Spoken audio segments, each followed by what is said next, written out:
All right, ladies and gentlemen, welcome back to the channel. Today, we're going to be talking about the Chicago Bears. Now, we've already established that this team is going to be nowhere close to their 3-14 record like they were last season.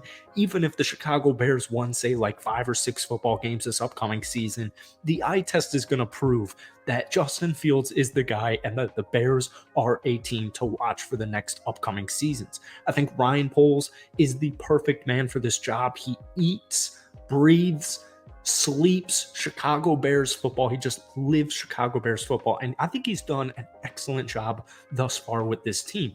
Right now in training camp, even though earlier today, a couple of injuries to Chase Claypool and Equanimeous St. Brown, offensively, we are hearing really great things, specifically with Mr. Justin Fields.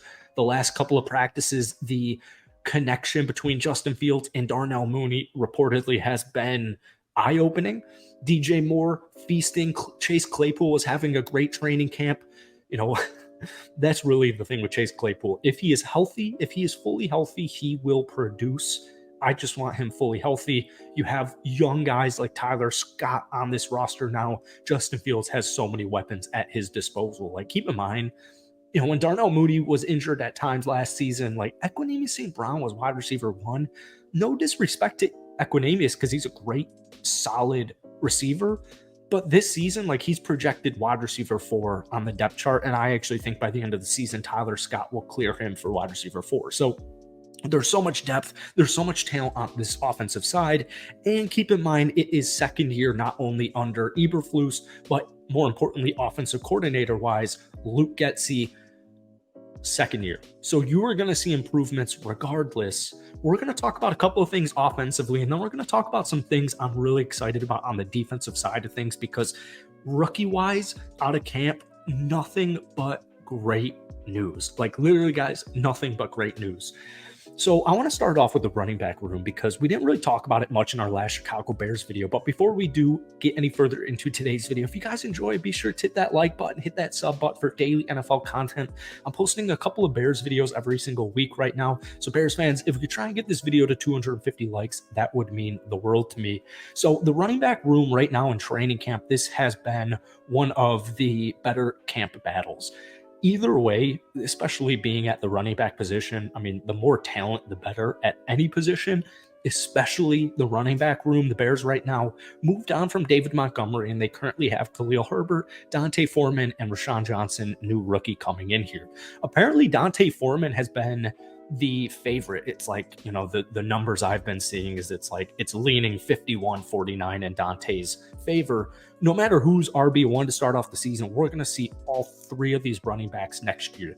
What I really like about D'Onta Foreman is, you know, when Carolina just kind of dismantled their entire offense last season, D'Onta Foreman came in here and had stellar football games. He ran for 165 yards against the Lions, 113 against Denver, 130 against Atlanta, 118 against Atlanta, 118 against Tampa Bay. Like, literally, the second they traded away CMC, D'Onta Foreman went to work. He finished the season with 914 rushing yards. He averaged 4.5 yards per carry and 5 touchdowns. It was by far his career year because he finally got that opportunity to be a starter. Now, last season, we only saw 5 catches for 26 yards out of D'Onta Foreman in the backfield, which is really surprising to me because I know he can catch the ball. But what we're hearing out of training camp right now is the reason D'Onta Foreman has the slight edge over Khalil Herbert is because in the passing game, he has been making more noise.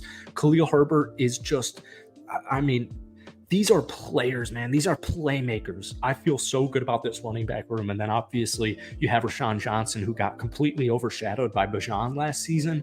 The thing is with Rashawn Johnson, he can block, he can catch, and he can run. He can do everything. And just having 3 reliable running backs is so important. I know, like, he technically hasn't seen an NFL field in live yet, right? Preseason begins on Saturday. We will see starters, which I'm really excited about. By the way, we will see some Justin Fields, I would imagine, for maybe like a couple of series. Cannot wait for that. But we'll see Rashawn Johnson. You know, none of this set in stone. And keep in mind, injuries are just going to happen. Even if they're small injuries, big injuries, whatever it is, you want as much depth as you possibly can. Real quick comment on this offense. The DJ Moore Justin Fields connection has been there. The Darnell Mooney Justin Fields connection in the last week or so has really been ramping up. A lot of tweets, a lot of articles coming out right now about Darnell Mooney and Justin Fields in training camp. Chase Claypool, Equanimeous St. Brown, before they got banged up, they were doing a good job. Velus Jones Jr. looks to be set as their special teams guy again. He said he's in a much better mental space right now. There's so much potential. He is so fast that he just got off to a rough start last season, right? Just rough start. I'm excited for Velus Jones Jr., and he still can make some plays happen in that receiving room as deep as it is. They have, like, especially with Isaiah Ford coming in now, I mean, there's like 6 at least suitable, reliable players at the wide receiver position. It's scary. And then you have Cole Kmet, Robert Tonyan, Mercedes Lewis at tight end. But finally, I want to talk about the defense. So if you guys didn't know, I actually run a daily Chicago Bears channel. I'm from Arlington Heights. I went to St. Viator. I went to school at Loyola Chicago. So I have a Bears channel with my buddy Eric.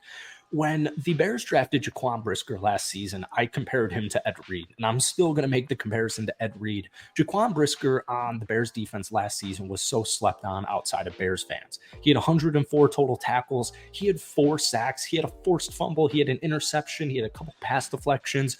Jaquan Brisker is a freaking stud. He was selected in the second round out of Penn State for a reason. And then don't forget about the other player who was selected last season that I'm very excited about. I think he's going to have a breakout sophomore campaign in Kyler Gordon.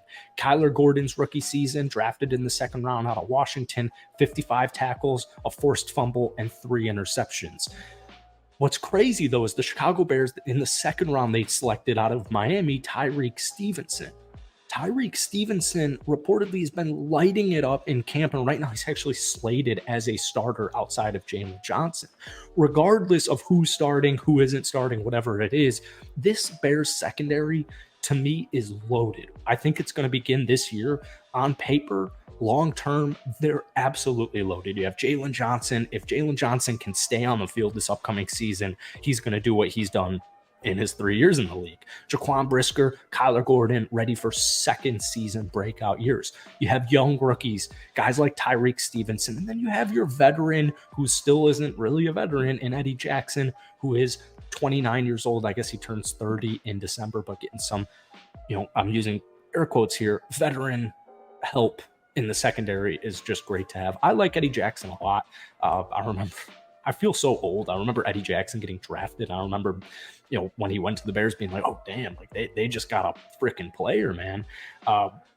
But also, just to finish it off with this secondary comment, a camp battle right now, the 2 rookies going at it, which is just what you want to see, Terrell Smith and Tyrique Stevenson. So once again, I think, the Chicago Bears had a phenomenal draft. Terrell Smith, cornerback out of Minnesota, selected in the 5th round, and then Tyrique Stevenson selected in the 2nd round.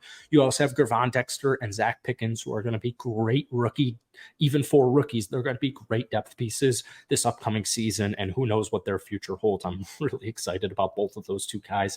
If you guys have watched this channel for a while now, you know my thoughts on SEC football players. I think they're just built to win. And obviously, we're forgetting about, or didn't mention until just now, pick number 10, another SEC boy in Darnell Wright that just, him and Nate Davis on the right side of the offensive line. It just, I love it. So this Bears team, man, great stuff's coming out of training camp right now. We're talking about their projected wins. I have them anywhere between 6 and 10. I think if I had to take a stab at it right now, I'd say 9 wins, but I'm loving what I'm hearing out of Bears camp. That's it for today. If you guys enjoyed it, be sure to hit that like button, hit that sub button for daily NFL content. If you want more Bears videos, let me know down below. And more importantly, guys, what are you thinking? I know I asked this before, but I want to win projection on the Chicago Bears team down below. Peace.